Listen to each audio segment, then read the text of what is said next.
Hey Jets fans, your friend Scott Salmon here from Gangrene Nation, ready to recap a 17-10 victory over the Jacksonville Jaguars. This puts us at 6-7 on the season.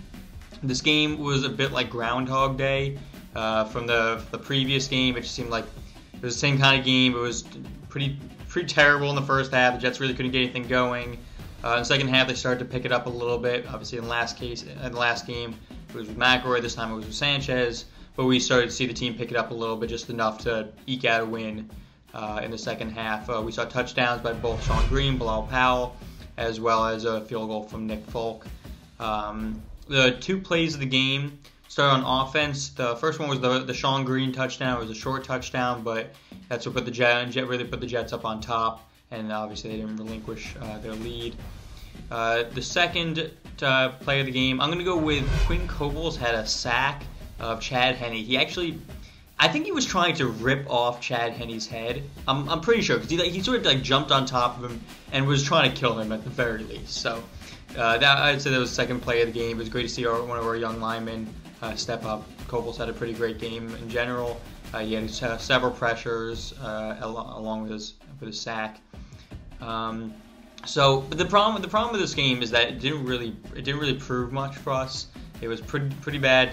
We sort of said before in the week before that Mark Sanchez was supposed to get the wake-up call by his benching, and it was supposed to bring in a whole new Sanchez for us to see. But we really didn't see that. I guess he didn't blow the game, which is a good thing, but he barely made the plays that we need to win. Sanchez was struggling against not a very good Jacksonville team.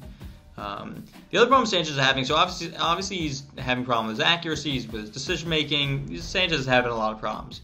But the receivers are not doing much for him. They're running the wrong routes. They're dropping passes. Now Stephen Hill is injured, so two of our top three receivers are out. Keller's injured. Cumberland was down for a little bit. So there's not really much there's not really anyone for Sanchez to throw to. And we've discussed pretty in depth about the failures of Mike Tannenbaum to give us enough depth. But with that many injuries, it's really hard for anyone to do anything. Like I said, as you saw in the game, Stephen Hill went down with some sort of knee injury. Hopefully, it won't be bad. But in the meantime, Curley is our really only receiver. So with the Jets, I think the Jets are going to have to start taking him off punt return duties just for his health. The defense, as we saw, it was great as they've been for a while now.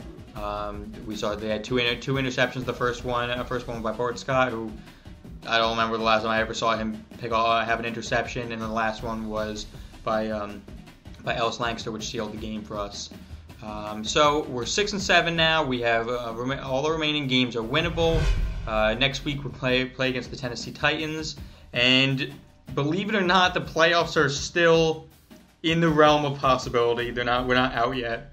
And we could possibly end the season 9-7. We are favored to go into the last remaining games. So, as bad as we've been this season, there are other teams that are worse, which is pretty incredible. But anyway, thanks for listening. Check us out at Gangrene Nation, and more analysis on the game. Check us out there.